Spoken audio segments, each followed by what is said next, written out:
Hold on for a second.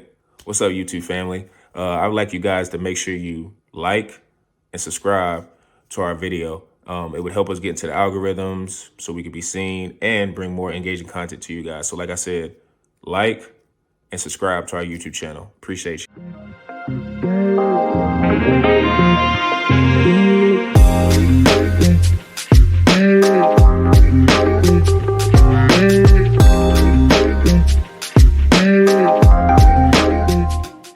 I mean, I guess if we wanted to talk the draft, I mean, just real quick, if they keep everybody, you draft Donovan Clingan. That's really what you do. I mean, we're one of the worst defensive better Clint teams in the Capella. league. Yeah. You know, you got a true rim protector, but also a guy that can score.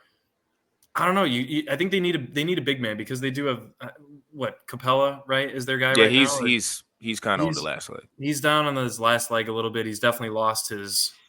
I don't know. Clingan's just a fresh version that can run the pick and roll. Zoo, you know him extremely well, being the UConn fanatic that you have been the past couple of years. So, I mean, we were impressed with him when he came in for Sonogo in the first national championship and being like, wow, this guy, he would be in the draft right now if Sonogo wasn't there. And then we saw him do it again this year and bring him to another national championship. So I have another guy I want to talk about in the draft, but, you know, we're talking Hawks right now, and they do have the first pick. So that might end up being a pick. You're right. Yep. Man. Donovan Clingan, huh? Donovan Clingan. Shout outs to him. He's right now projected top 3 pick, which I'm like, yep. He's a nice player, but top 3, that just shows this draft. We don't got that true number one. Cody Zeller in him. There's that no-brainer. Because not gonna lie, this is what I call the GM's got to put some work in. Like me could draft Victor Wembanyama. Like, it's so obvious. But now this is where you got to put in the work, watch the overseas tape, grind the NCAA tournament for these guys right now, because this draft is last time without the consensus was Anthony Bennett. So Cleveland Cavaliers, number 1 pick, Anthony Bennett. So right now you got to do your homework, or you might look like a fool and might get fired after making a draft pick this NBA draft class. But for me personally, one guy that was a little lower on the beginning of the year, but now I'm pretty high on now. Big fella, Zach Edey, man. I want Zach. I think. I'll tell him right now. Zach Edey, and especially in this draft class, he's a top 10 pick in this draft class. Yes. He might be. I've been looking at the mocks. He might be top 10, top 15. I think if he doesn't go, like, if the Bulls get him at 11, I'll be happy as hell. I'll be happy as hell. Zach Edey fall. Yeah, absolutely. The more I look into Zach Edey, the more I like this guy. I forgot. Zach Edey started playing basketball when he was in like 8th, 9th grade. This guy's a late bloomer. He looks like IMG, yeah. Yeah, exactly. This guy reminds me of a little Joel Embiid. That's because he was just a little big. So, okay, you're going to play basketball. But this guy's freaking development from being a freshman from Purdue to being a 2-time NCAA, like, best player in the world in college basketball, that's nothing to see that. That's nothing to see that. This guy is 7'4", 7'5", and he is not – no, you know me and bigs. I'm anti-bigs when they don't – I know. Do you know why? James Wiseman had 0 skills. He was just an athlete. That's it. Zach Edey has skills. He is a skilled center. What's his skill, man? Outside of being tall as hell. Zoo, no. What? Roy Hibbert, his is Oh, stop it. His jump shot way better than Roy Hibbert. That's being Stop nice. it. Dude, his jump shot's way better than Roy Hibbert. Way better. No. Mid-range. Oh, stop it. No Roy Hibbert post up or Roy Hibbert pick and pop. When he's posting up a 6'3" guard in college, of course he's going to be able to turn around. No. You can't say that, because when he played against an NBA prospect in Donovan Clingan, he put in that work. And that guy is, I would say, a legit NBA center in the future. So he put in work. Team shot 9 shots that game. Yeah, because he was eating. He was eating. Zach Edey was eating. He was playing against a pro prospect. He wasn't playing against you and me. He was playing against a guy. Do you think he can do that every night, though? Because he'll be going against pros every night. That's the thing. He doesn't need to. He doesn't need to be that dominant post threat, because this guy, he's got that shooting. He's a 72% free throw shooter. That's a great indicator of shooting touch. And I truly, based on his jump shot and form, it looks pretty easy he could develop a 3-point shot in the NBA. Brook Lopez. Yeah, exactly. Like, I remember I made that comment. Brook Lopez is the career path this guy's going to follow, because he will be able to post up with the NBA. You're not going to post up your guy like 3, 4, 5 times a game. Like, that's just not the modern game right now. but he still can't, because if you get in the NBA playoffs, which if you're a drafting guy, you're trying to get a future championship team. On a mismatch, he can easily get a little jump. He got a nice little jump hook he can score. If they decide to put like a smaller dude on this guy, so he can easily destroy mismatches. And the dude is more mobile than he looks. He might look a little clumsy out there because he's 7'5" and he's a legit 300 pounds. In the combine, he was pretty mobile.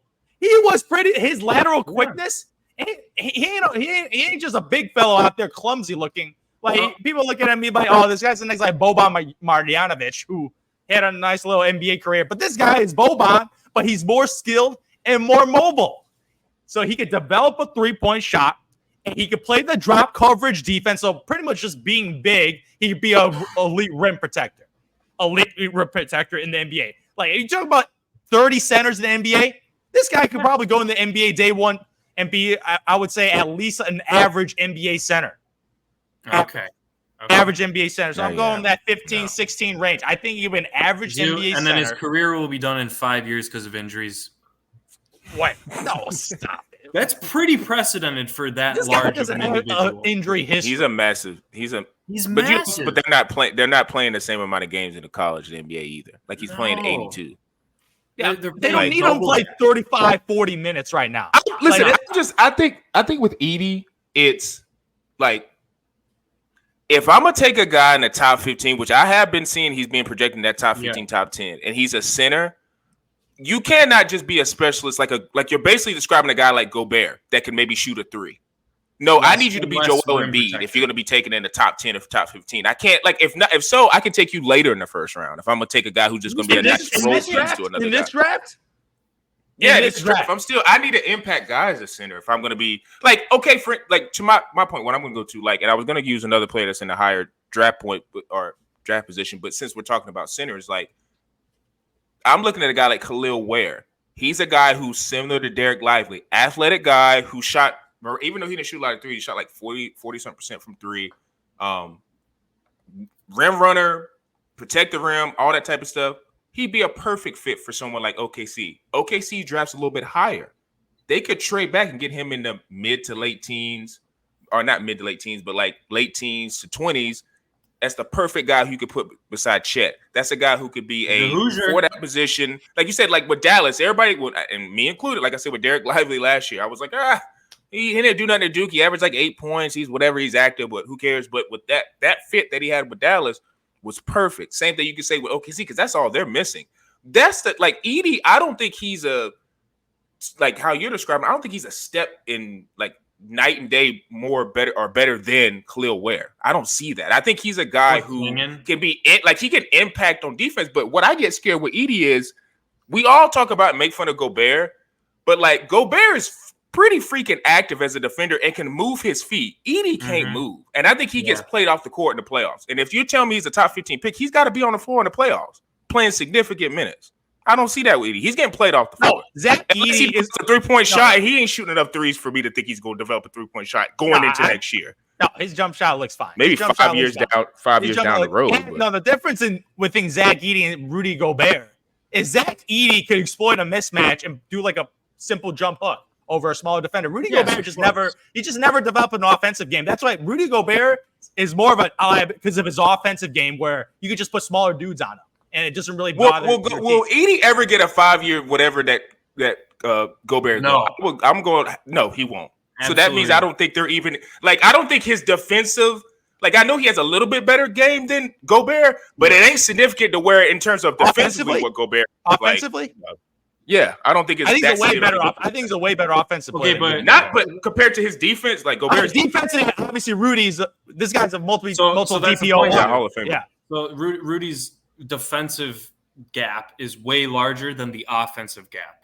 And I'm not saying like the ability to create a shot, because you don't need. No one's ever needed. Nobody can do that at center. Yeah. But I don't know, man. If I'm the Oklahoma City Thunder, I want Zach Edey, man. Give me some girth. Give me some girth. Because you need guys to guard a Nikola Jokic. Yeah. You just need you need Zach Edey. Respect. Jokic is those guys. You need one of those just to guard. He's fouling Edie out in 90 seconds. Like Yes. I'm like he would be there to eat fouls for sure. I But like just Jokic is eating up 99% of defenders. So like He's just maybe if you want to tell me you need him for like you can't cat. teach 7'4", and he's mobile agree. for a 7'4" guy. Not For a 7'4" laterally. no, for a 7-footer, he is very mobile for a 7-footer. Okay, yeah, but I actually I'll agree with the Thunder pick just because they need someone to chat.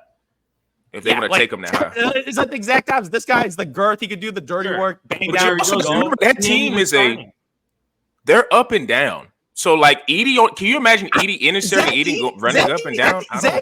Zach Edey on Purdue played like every minute. This dude's a good athlete. He has good stamina, especially for I'm not a saying big. he's not a good Like athlete. he was running up and down like pretty fine. Like this guy is I think he's a really good athlete for a 7-footer.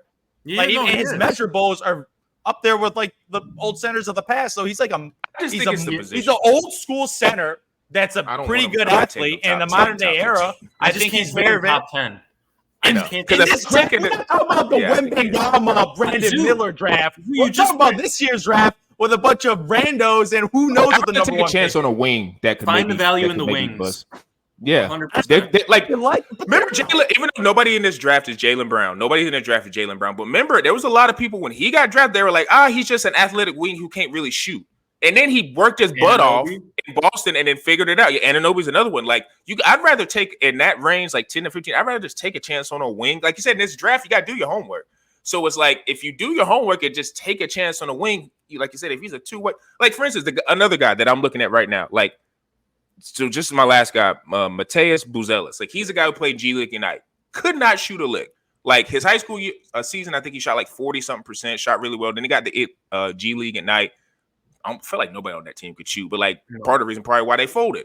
But he's a six. I think he's 6'9". He's a playmaker with a nice handle. He's, I think he played Northeast somewhere. He's wingspan is kind of like he's got a maybe inch wingspan. Like it's not a high wingspan, but I like his ability to create. I like his ability to get stuff off the dribble. He's really good in two-man game. He's a wing that if his shot comes around to what you saw 2 years ago in high school, he could be a guy I could see maybe bursting out because you just can never get enough of wings that can dribble. Now, granted, he's not going to be in the 10 to 15 range like Edie. He's probably going to be a top 5, top 7 guy.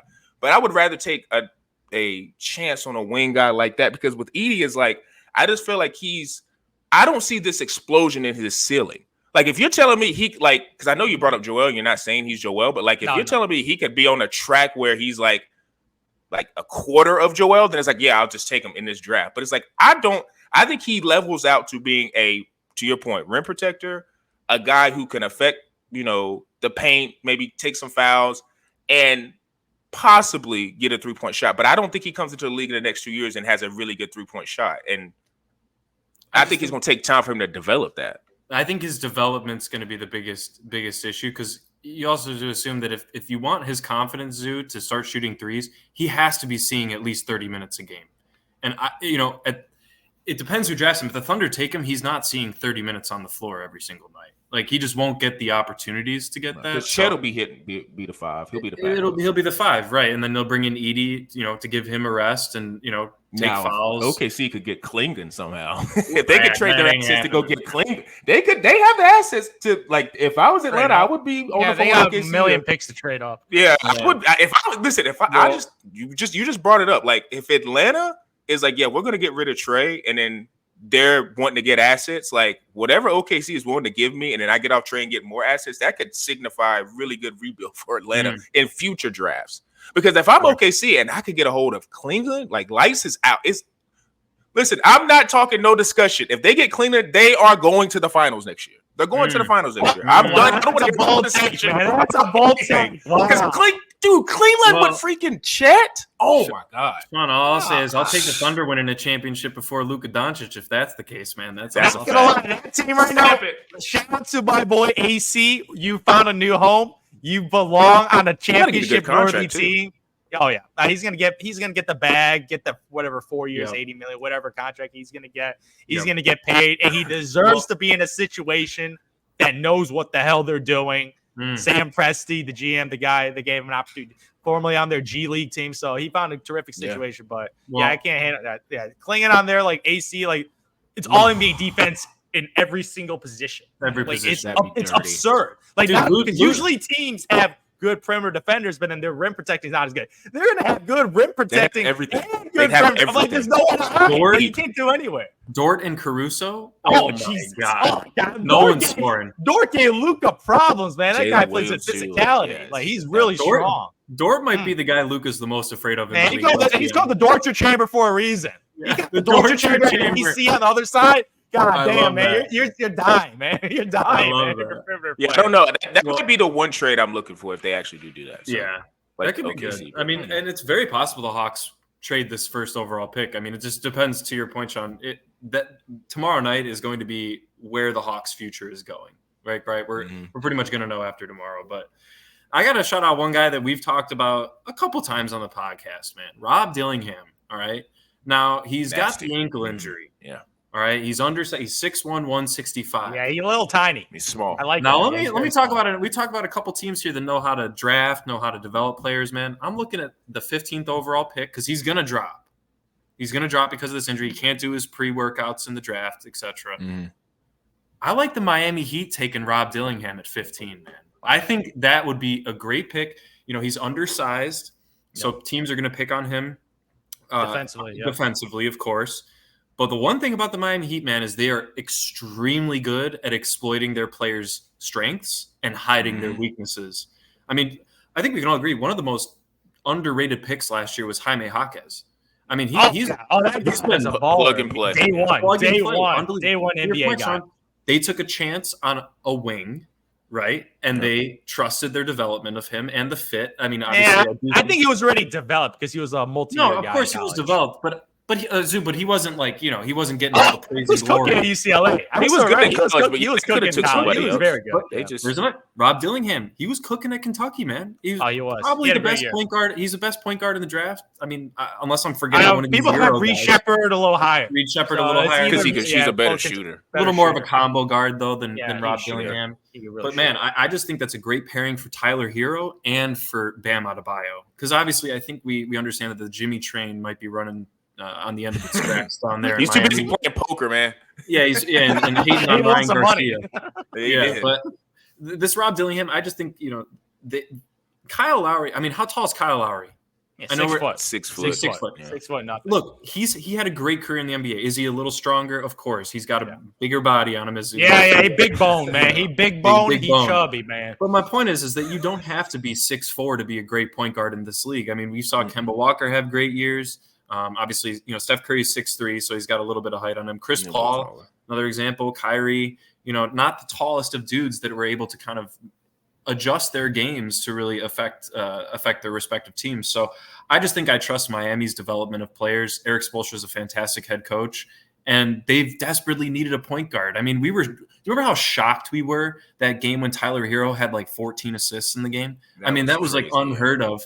And if you're not asking him to do that and he can focus more on being a combo guard, a true shooter, kind of like a young Klay Thompson, right, with more athleticism, give him Rob Dillingham, and then you add in Bam Adebayo. And Rob can score. Nice. That's the thing too. He's a modern day point guard where I think his skills will improve as a point guard. Yeah, and he can score. So Yes. you're always going to want a guy who can do both. Yep. And to your point with Miami, if they end up taking a guy more times than not, the guy is not going to bust. Nope. He's not going to bust. More times than not, he's not going to bust. So what probably is going to happen is he's going to get there, probably start off the bench. And the next thing you know, you're looking at Rob Dillingham getting 3 years from now, getting well, why is he getting all-star votes? Even though he's not an all-star, but he's getting votes. And it's just well, I guess that just shows how Miami knows who to pick and who to put in a place of being a point guard. So by the end of the year, I mean, if especially if Jimmy's off the team, because I do think that is a big caveat when it comes to just ball presence, I think he could give you 15 and 7 as a rookie. I do. If he ended up starting, Spark Zoo, plug, yes. if Spark plugs. Oh, you think starter? No. I'm saying by the time, once he becomes a starter, if he starts beyond that point, take away his bench stats, right? Let him develop a little bit. But once he becomes a starter, he could give you 14, 15, and 7 assists on any given night. And if you got Tyler Hero and Bam Adebayo giving you 20, that's a great tertiary player to be having on a team that doesn't have the highest of expectations, but could easily be a high play-in seed, maybe even sneaking into the 6th spot in an East that is very top heavy. I don't know. I mean, they might as well take Why a chance could- because they are kind of rebuilding a little bit with Why these two couldn't- young guys. Could Paul George go to Miami? No. Especially Yeah, if Jimmy yeah. like gets traded It somewhere. would have to be a signing trade. And, I don't. Yeah. Do they have the money? Well, now they do. they're- They don't have to pay Kyle Lowry. Nah, they got no money. He was put. Jimmy Oh, Duncan Duncan, the Duncan Robinson. Jimmy Duncan Robinson, Tyler Hero, big money. Bam. Miami, yeah, Bam. Like Miami's cap space is. I mean, only reason why I say that is because if they did do a sign and trade, I feel like Ballmer, because of the Clippers GM, he's getting a new arena and he wants stars. And it's like if Paul George really does just walk out the door, it's like you have an injured Kawhi. It's like, and I know Jimmy Butler's not the healthiest, but it's And like Harden. he wants some guys with stars. Yeah, he's got a Harden, but like he wants guys like stars. So like Jimmy, you gotta think about his personality. Jimmy's a freaking heel, so he would love to play for the Clippers. He's not a. I mean, he might want to say he's a Laker, but I'm just saying he would want to be a guy who wants to say, yeah, I'm bringing in this new arena. Ballmer's going to pay me a bunch of money. Aging stars, like, I don't know. But, like, if they were to pull that off and you had Paul George, Bam, Hero, and then Dillingham, I kind of, even though Paul George is 34, I'm kind of like that core, that nucleus. And then, Well, I hey, mean, and you know why you might want to go to LA? Cameron Brink's out there. yeah. And she's on the men. So he could, like, be she needs someone to take care of DoorDash. her.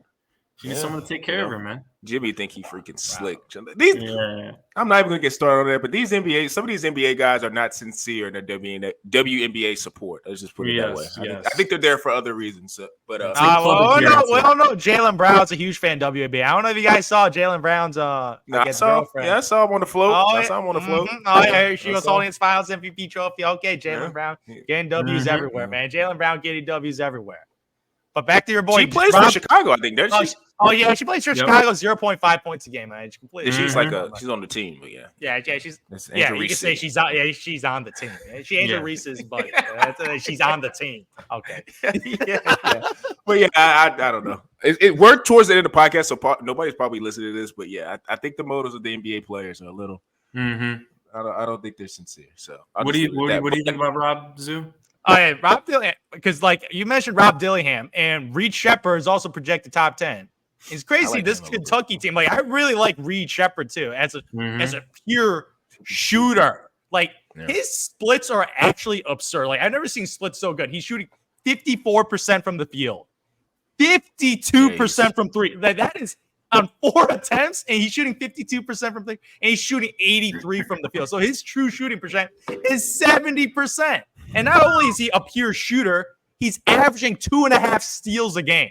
Yep, good 2.5 defender. in college basketball, 2.5 steals a game where you're only playing he's only playing 29 minutes a game. That means he's active on defensive. That means he's high IQ, good at playing the passing lanes, and he was like a sneaky athlete. This guy had like a 30+ inch vertical, so he could jump below. So he's not just like a shooter with zero Should have been athleticism. better.